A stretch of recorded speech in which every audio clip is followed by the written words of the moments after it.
Selamat pagi, siang, selamat sore, dan selamat malam untuk teman-teman semua. Kembali lagi bersama Prita. Sebelumnya, kita sudah membicarakan tentang materi SBMC atau Social Business Model Canvas. Nah, hari ini kita akan belajar lagi, tapi tentang stakeholder mapping atau pemetaan pemangku kepentingan. Nah, teman-teman, apa sih sebenarnya pemangku kepentingan itu? Jadi, pemangku kepentingan itu adalah kelompok yang memiliki atau berpotensi memiliki kepentingan, baik secara langsung maupun tidak langsung terhadap keberlangsungan usaha sosial atau gerakan sosial yang sedang kita bangun. Dan kalau stakeholders ini sendiri ada yang internal, juga ada yang eksternal. Jadi kalau internal bisa jadi ada tim, pegawai, dan lainnya, atau kalau untuk eksternal ada kelompok terdampak, mitra, jejaring, dan yang lainnya. Lalu untuk stakeholder tidak langsung juga bisa pemerintah, bisa jadi pemegang kebijakan, lembaga donor potensial, dan pasar potensial. Nah, teman-teman, kenapa sih kita perlu melakukan pemetaan pemangku kepentingan ini? Yang pertama, pemetaan pemangku kepentingan ini dilakukan usaha sosial atau gerakan sosial teman-teman untuk mencapai tujuan. Nah, pemetaan pemangku kepentingan ini juga merupakan proses penting bagi gerakan sosial teman-teman, tetapi buat usaha sosial atau misalnya gerakan yang masih baru juga yang atau yang sedang berkembang. Nah, dengan memahami kepentingan dan kebutuhan pemangku kepentingan, kita bisa yang pertama membangun hubungan yang kuat dengan pemangku kepentingan, yang kedua membangun tujuan dengan lebih efektif. Lalu kita mau lihat lagi tujuan apa sih sebenarnya tujuan dari kita memetakan pemangku kepentingan ini. Yang pertama, kita bisa tahu kepentingan dan kebutuhan pemangku kepentingan. Jadi dari gerakan atau usaha sosial yang kita lakukan, kita bisa tahu mana yang sebenarnya sejalan dengan kepentingan atau kebutuhan si pemangku kepentingan. Yang kedua, membangun hubungan yang kuat dengan pemangku kepentingan. Lalu yang ketiga, kita bisa cek juga untuk mengidentifikasi potensi konflik dengan pemangku kepentingan. Yang keempat, dari semua pendataan itu, kita bisa juga mengembangkan strategi untuk mengelola hubungan dengan pemangku kepentingan. Lalu tentu saja meningkatkan efektivitas usaha sosial untuk mencapai tujuan. Nah, kita bisa lihat kalau untuk cara melakukan stakeholder mapping ini seperti apa sih? Jadi teman-teman bisa ada beberapa cara yang bisa kita lakukan. Yang pertama ada wawancara, discussion group, survei, juga observasi partisipatif. Nah, cara-cara ini beda-beda ya, tergantung dengan komunitas atau misalnya pemangku kepentingan mana yang kita bisa atau kita mau lakukan pendekatan. Nah, kita bisa memetakan juga kayak pendekatannya ini, maksudnya apakah ini lebih baik didekati atau tidak, didekatinya levelnya tinggi atau tidak, itu dengan analisa SWOT, yaitu kekuatan, kelemahan, peluang, dan ancaman yang mungkin dimiliki oleh para stakeholders ini. Nah, kita lihat ya, kalau misalnya dari sisi internal, kekuatannya apa, kemudian kelemahannya apa, kesempatannya apa, kemudian apa saja ancaman yang bisa dilakukan. Nah, ini bisa dilihat secara internal maupun eksternal gitu, karena ketika gerakan atau usaha sosial kita mau berjalan, kita perlu tahu siapa saja yang bisa berjalan bersama kita, atau siapa saja yang kira-kira di kemudian hari itu akan menjadi potensi ancaman, dalam artian kita sedang berjalan usahanya, misalnya, oh nanti ada pihak-pihak yang tidak setuju ini dijalankan. Nah, ketika ini sudah bisa dipetakan di awal, kita sudah bisa tahu mitigasi atau rencana apa yang bisa kita lakukan supaya ancaman tersebut tidak membuat usaha sosial kita tidak mencapai tujuannya. Nah, kalau dari sisi komunitas kan, kalau untuk memetakan kepentingan itu ada dua ya teman-teman. Ada dari sisi komunitas, kemudian ada juga dari siapa kira-kira yang akan terlibat. Kalau di SBMC kemarin partners, teman-teman ada lihat ya, ada dari sisi apa namanya komunitasnya, kemudian ada dari sisi konsumennya, ada dari sisi pemerintah atau NGO dan lainnya. Nah, kalau untuk dari komunitas, teman-teman penting tahu ketika datang ke satu tempat yang baru, itu penting banget teman-teman untuk mengosongkan gelas. Artinya, kita tidak mempunyai penilaian tertentu terhadap komunitas tersebut. Nah, kenapa ini penting? Karena ketika kita sudah mempunyai, ya bisa jadi kan teman-teman sudah melakukan desktop research ya. Lalu teman-teman melihat, wah ternyata komunitas ini ternyata tidak ramah, misalnya seperti itu ya. Teman-teman sudah membawa penilaian itu ke masyarakat. Ketika teman-teman membawa penilaian tersebut, itu akan jadinya teman-teman tidak bisa mendapatkan data atau misalnya mendapatkan informasi yang holistik gitu, informasi yang keseluruhan karena sudah ada apa namanya, sudah ada batasan. Teman-teman sudah merasa enggak kok yang benar adalah ini. Nah, teman-teman akan kesulitan untuk menerima informasi baru. Yang kedua tuh mendengarkan. Mendengarkan ini dalam artian ya dengar aja kan bisa ya Kak gitu. Mendengarkan tersebut adalah aktif bukan pasif. Jadi teman-teman benar-benar hadir penuh dan maksudnya mendengarkan dengan baik gitu. Oh ya, menurut pendapat mereka seperti apa? Kalau teman-teman punya pendapat lain, boleh disimpan dulu, tapi setidaknya teman-teman bisa tahu perspektif seperti apa yang ada dari komunitas yang teman-teman datangi atau desa yang teman-teman datangi. Lalu yang paling penting, kesetaraan juga. Kesetaraan itu artinya melihat bahwa tidak ada yang lebih kuat dan yang lebih lemah. Kadang-kadang di sebuah program atau gerakan sosial ada kecenderungan untuk melihat bahwa saya punya ini, mereka tidak punya apa-apa. Nah, kalau saya melihat ya dari pengalaman bahwa sebenarnya kita sama-sama punya nih gitu. Teman-teman yang di komunitas itu punya sumber dayanya juga, mereka pasti punya pengetahuan, kita juga pasti punya pengetahuan. Nah, sebenarnya konsep yang bisa dibagikan adalah bagaimana kita bisa saling mengisi tentang pengalaman tersebut gitu. Jadi kita melihatnya setara. Dengan begitu kita akan banyak informasi yang bisa kita serap dan kita bisa gunakan juga untuk bagaimana gerakan sosial kita ini bisa berjalan. Lalu empati. Empati ini adalah bisa memahami bagaimana kondisinya komunitas yang kita dampingi gitu. Tapi perlu dicatat ya teman-teman. Ini kadang-kadang kita suka lupa empati, kita bisa merasakan sampai sampai akhirnya terbawa dan tidak bisa berpikir secara logis gitu.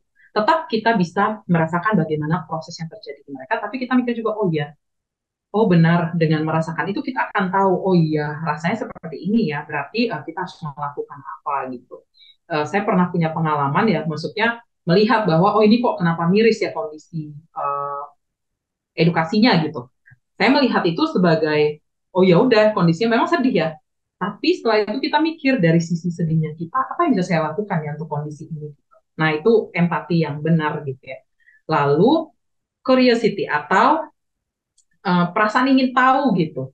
Ingin tahunya itu beneran ingin tahu ya teman-teman, bukan hanya sekadar menyampaikan pertanyaan lalu mengharapkan jawaban gitu ya. Tapi juga pengen tahunya itu, oh iya kenapa seperti ini ya? Kenapa kalau misalnya masyarakatnya tidak ramah, apa yang membuat mereka tidak ramah ya? Oh, kita bisa dengan keingintahuan yang sangat tinggi, kita bisa mendapatkan informasi-informasi yang sangat relevan untuk keberjalanan gerakan sosial kita. Lalu observasi partisipatif artinya tadi juga teman-teman ini ada lihat ya, kita mendengarkan juga dari si komunitas ini gitu, bahwa kita memang mengobserv, melihat secara langsung, tapi juga dengan pertanyaan gitu, dengan pertanyaan juga, tapi tidak yang dikemas dengan satu pertanyaan. Kalau survei kan beda ya, tadi ada pertanyaan-pertanyaannya, tapi ini lebih ke ngobrol, cuman kita tetap mengamati gitu sih. Nah, yang terakhir sebenarnya udah saya sebutin tadi, lebih ke ngobrol. Ngobrol dalam artian ini bukan ngobrol aja gitu nggak ada isinya tapi kita bisa tahu bisa menempatkan diri kita juga dan yang memang posisinya tadi adalah kita memang ingin tahu dan apa ya yang saya butuhkan untuk bisa membantu komunitas ini lebih lagi. Nah, cara melakukannya juga yang pertama kita menentukan tujuannya sih. Kalau misalnya kita datang kayak kemarin teman-teman datang misalnya ke suatu desa ya, gitu memetakan suatu kebutuhan gitu. Kita mau melakukan pemetaan pemangku kepentingannya ini untuk apa gitu. Uh, Misalnya kita mau membuat suatu proyek ya berarti kan kita perlu tahu supaya ya misalnya tujuan dari proyek yang kita lakukan, proyek yang kita lakukan itu berjalan dengan baik gitu. Karena kalau misalnya kita cuma sendiri gitu, langsung aja ke komunitasnya, nggak pakai apa ya tok tok tok gitu ya, tidak menggunakan kayak oh ya kami ada kegiatan ini, maksud dari kegiatan kami adalah untuk ya maksud tujuannya apa gitu. Nah itu perlu diperjelas di awal, karena jika tidak nanti di kemudian hari itu akan ada, ini ngapain ke sini, ini siapa orang ini, gitu, akan banyak pertanyaan. Lalu yang kedua, teman-teman juga sebenarnya bisa melakukan desktop riset juga. Jadi dengan mencari informasi apapun di internet, ya misalnya jadi bisa menggunakan data BPS dan lainnya, banyak hal yang bisa dilakukan. Uh, dan ini pengumpulan datanya bisa pengumpulan data sekunder. Jadi teman-teman bisa lihat juga dengan program serupa yang ada di sana sebelumnya seperti apa, kemudian bagaimana cara approach-nya. Mungkin kan sudah ada yang lain yang sudah datang. Itu bisa jadi pembelajaran di teman-teman. Tapi cukup disimpan dulu gitu, karena kita balik lagi tadi ke melihat si komunitas atau stakeholders-nya gitu. Jangan langsung punya penilaian dari apapun yang kita temukan. Nah, lalu kita membuat peta stakeholders juga menggunakan matrik prioritas. Nah, nanti kita akan lihat lebih lanjut. Lebih ke si orang ini penting didekati nggak ya? Akan lebih banyak nggak? Maksudnya kalau dia oke gitu secara pengaruh dia tinggi, harus dideketin, kalau enggak proyek ini tidak akan berjalan dengan baik. Tapi secara biaya bagaimana? Misalnya, oh ternyata tidak perlu mendatangkan biaya. Nah, berarti orang tersebut adalah centang yang harus didekati pertama. Kemudian penentuan metode pendekatannya tadi. Lalu ya, teman-teman bisa langsung reach out ke siapapun pemangku kepentingan yang sudah teman-teman petakan. Ini matrik prioritas yang sempat kita ceritakan sebelumnya. Jadi di sebelah kiri kita bisa lihat ada manfaat atau nilainya gitu. Makin ke atas tuh makin tinggi, makin ke bawah makin rendah. Lalu upayanya atau misalnya biaya dan upayanya gimana? Kalau misalnya makin ke bawah tuh makin rendah, makin ke kanan makin tinggi gitu. Nah, kita lihat dulu nih, yang paling utama tentu yang manfaat atau nilainya tinggi dan paling mudah digapai. Itu adalah berarti stakeholders yang prioritas yang kita harus dekati. Lalu yang apa namanya? Yang kedua nih kan kalau dia bernilai tinggi tapi butuh upaya tinggi, ya kita lihat dulu. Tapi tetap kita petakan dari semuanya stakeholders yang ada di sana, siapa-siapa saja sih yang masuk satu, siapa saja sih yang masuk kedua, siapa yang masuk ketiga, dan siapa yang keempat gitu. Dengan begitu kita akan mengetahui bahwa oh saya harus mendekati yang ini dulu, saya harus mendekati yang ini dulu gitu. Sehingga bisa lebih efektif juga dari sisi waktu, juga dari sisi ya mencapai tujuan tadi gitu. Kalau misalnya kita mendekati orang yang sebenarnya udahlah nilainya tinggi misalnya, upayanya tinggi, kita harus mengeluarkan biaya, tapi sebenarnya dia secara nilai tuh tidak tinggi gitu ya, maksudnya mungkin gitu ya.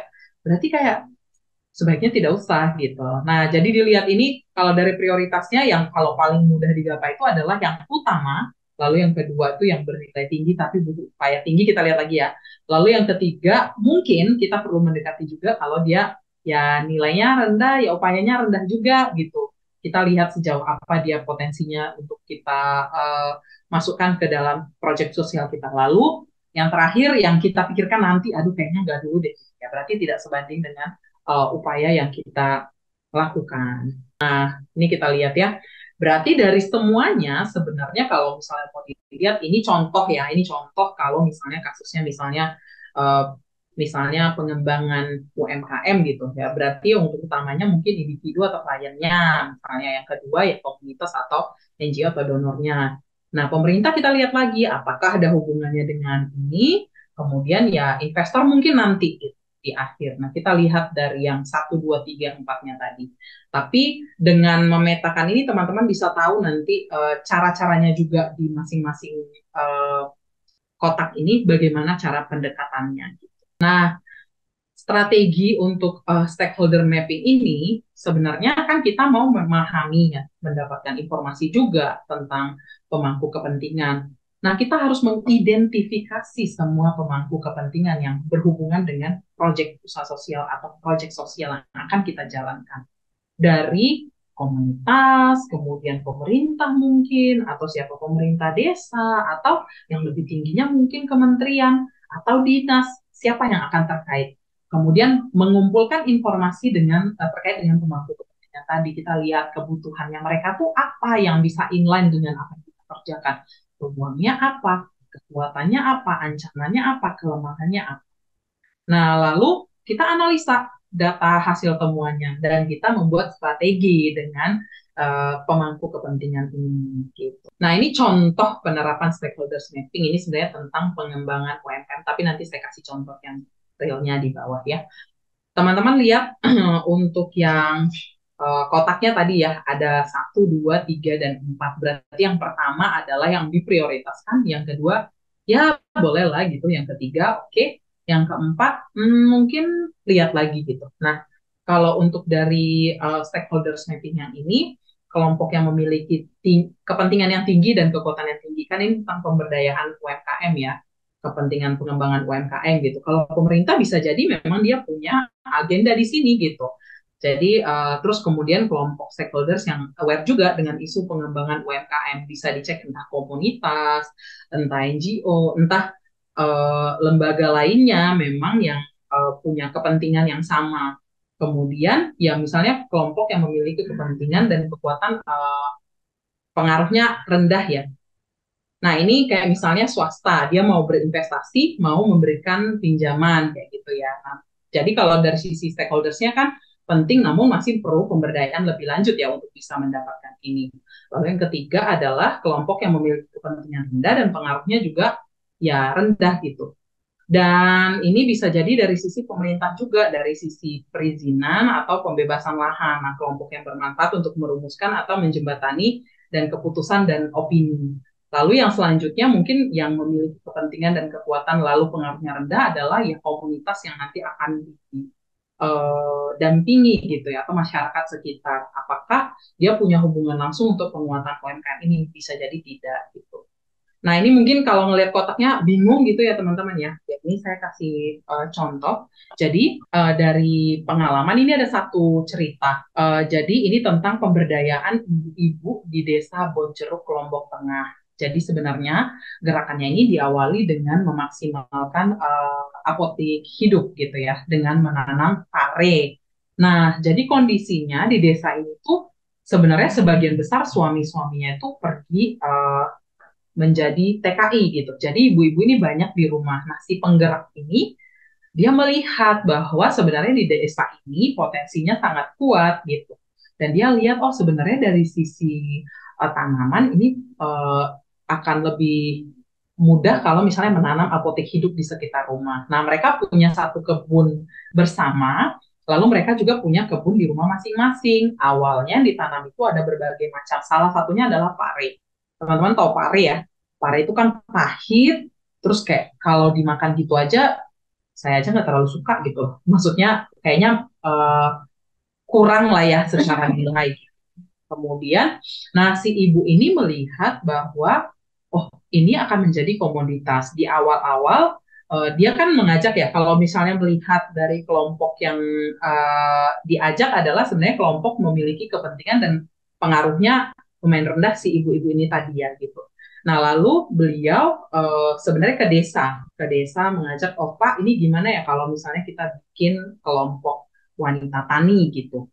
Saya pengen ibu-ibu ini menanam pare dan tanaman lainnya supaya kita tidak perlu beli dari luar. Itu awalnya. Lalu setelah dilihat, oh ternyata ada banyak hasilnya. Ada banyak hasilnya dan sayang banget ternyata kalau secara bahan mentah itu ada batas waktu tertentu dan produknya akan busuk gitu. Tadi ibu ini udah ngomong ke si yang berkepentingan. Yang pertama adalah si pemerintah desa ya untuk melihat oh, ini saya punya inisiasi, saya harus ngomong kemana dulu gitu. Nah, yang punya kepentingan di sini kan nggak bisa nih kucuk-kucuk bikin komunitas dan kelompok. Jadi melalui pemerintah desa, si ibu ini membuat kelompok wanita tani. Nah, berjalanlah dari sisi kelompok ini akhirnya melihat si ibu ini melihat lagi, oh sebenarnya pare ini bisa menjadi sesuatu gitu. Akhirnya ibu ini mengajak ibu-ibu yang lain tadi, oh yuk ibu-ibu kita apa namanya membuat produk ini menjadi keripik yuk gitu. Nah, melalui R&D gitu ya, melalui kayak inovasi, dia melihat bagaimana ya caranya mengolah, ini kan inovasinya udah mulai ada inovasi sosialnya, bagaimana caranya mengolah keripik pare ini menjadi makanan yang tidak pahit gitu dan disukai banyak orang. Lalu dimulailah si inovasinya dan dia mulai tes gitu. Berarti kan sudah ada yang kedua ya, dia mulai memetakan lagi yang kedua adalah stakeholdersnya lebih ke konsumennya gitu. Ini siapa yang kira-kira mau beli ya gitu ya. Lalu singkat cerita, ini udah bisa nih, udah laku. Nah, ada dua komoditas selain pare ini ada jahe. Nah, jahe ini dibuat kalau teman-teman tahu ting-tingnya, jahe gulung. Nah, itu menjadi dua produk ini menjadi produk kebanggaan gitu. Nah, untuk penguatan kapasitas, tadi Ibu ini melihat bagaimana ya supaya saya memetakan kepentingan juga dengan yang lebih luas gitu. Jadi kan tadi ada pemerintah desa, dia akhirnya mencoba mencari tahu NGO, kemudian lembaga non pemerintah, kemudian uh, dinas lainnya untuk bagaimana ya supaya usaha saya ini bisa lebih baik dan kapasitas saya sebagai seorang pegiat usaha sosial atau misalnya yang membuat inovasi usaha sosial ini semakin baik gitu. Nah, setelah Ibu ini menjalin kerjasama dengan beberapa stakeholders ini, kemudian mengikuti beberapa pelatihan, ternyata timnya yang tadi ada di bagian paling bawah ya, timnya tidak suka karena mereka di desa dan saya ingat banget itu ibunya ditinggal oleh timnya. Padahal pesanan lagi banyak-banyaknya, ibunya ditinggal. Timnya bilang bahwa wah kok yang dapat nama kamu saja gitu. Kami kerja di sini kami tidak dapat nama gitu. Nah, waktu itu terjadi ternyata di desa juga ketika hubungan dengan komunitasnya memburuk, eh, ibu ini juga di desa yang mendapat bukan kecaman ya, tapi maksudnya oh ini kelompoknya berarti dipertanyakan. Kan yang sekarang bekerja atau misalnya yang sekarang bareng-bareng itu bukan kelompok wanita tani ini lagi. Berarti ini sudah kelompok yang mana gitu. Ini tidak bisa dipertanggungjawabkan. Jadi dari dua sisi, dari komunitasnya kemudian dari desa, padahal apa yang dilakukan ibu ini sebenarnya untuk melihat bagaimana usaha ini berjalan dengan baik. Nah, apakah ibu ini sudah memetakan di awal? Iya, sudah dipetakan. Tapi memang belum memetakan bagaimana resiko atau ancaman itu terjadi gitu. Jadi ketika ancamannya adalah kan bisa jadi timnya pergi, bisa jadi kelompoknya bubar. Itu yang belum dipetakan di awal. Sehingga pada saat itu terjadi panik. Bagaimana usaha saya, bagaimana dengan pesanan yang sudah terjadi ke kelompok ini. Nah, akhirnya waktu itu kita berikan waktu ya maksudnya ya udah kalau mau bersedih silakan bersedih gitu, tapi coba pikirkan cara lain bagaimana gitu. Nah, akhirnya ibunya jalan sendiri nih. Dia ya udah deh, saya usaha ini sendiri sudah tidak dibawa desa lagi gitu. Nah, setelah sendiri ini ada kelompok dari desa lain yang mau bekerja dengan ibu ini. Tapi ternyata secara kualitas dan lainnya tetap tidak menemukan yang baik gitu ya. Nah, dari hal ini akhirnya penjualan tetap ya. Nah, si ibu ini memperkuat brandingnya dengan stakeholders yang lain. Jadi dia ketemu dengan usaha yang lain, dia mengakses lebih banyak lagi pelatihan yang bisa mengekspos diri dia, dan pada akhirnya setelah 1 tahun ya 1 tahun itu kelompok itu kembali lagi. Desa juga akhirnya karena melihat wah kok ternyata banyak yang datang ya, ini sekarang dia jadi desa wisata, kok ternyata jadi pusat oleh-oleh ya gitu. Ah, sayang banget kalau tidak diklaim oleh desa. Desa akhirnya mengajak ibu ini lagi untuk bergabung.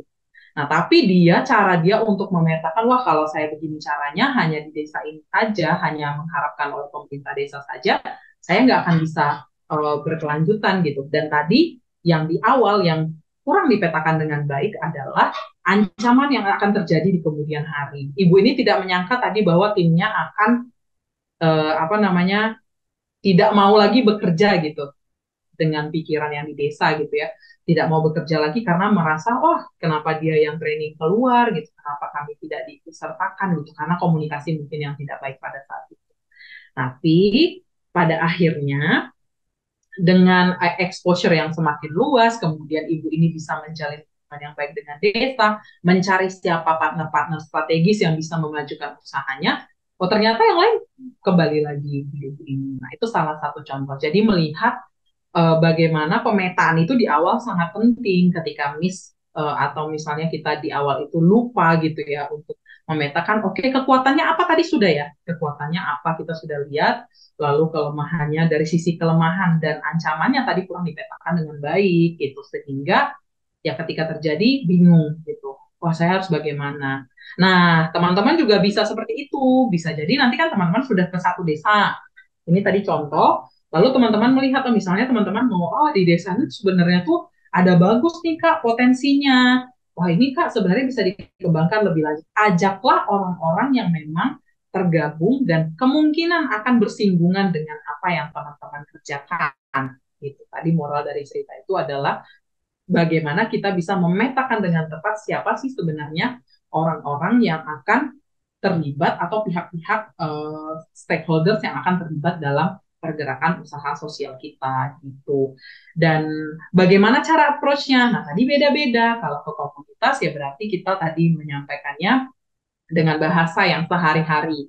Tapi kalau ke pemerintah, stylenya beda lagi. Berarti lebih kepada kami tuh melakukan ini. Kita harus mencari tahu juga program yang inline atau program yang cocok. Oh, kamu kan punya program ini, bisa nggak kita saling berkoordinasi untuk program ini? Bisa nggak saya mendapatkan penguatan kapasitas tentang ini? Karena saya sekarang sedang bergerak di sini gitu. Dan misalnya kalau untuk pendanaan juga, misalnya teman-teman ikut, wah saya inovasi sosial saya ini sudah mulai membutuhkan pendanaan gitu. Nah, teman-teman bisa juga untuk gandeng organisasi-organisasi di luar yang memang memberikan pendanaan gitu, yang memberikan pendanaan, kemudian yang memberikan kayak hibah gitu, dengan mengkomunikasikan juga, oh ya kenapa ini penting untuk didanai gitu.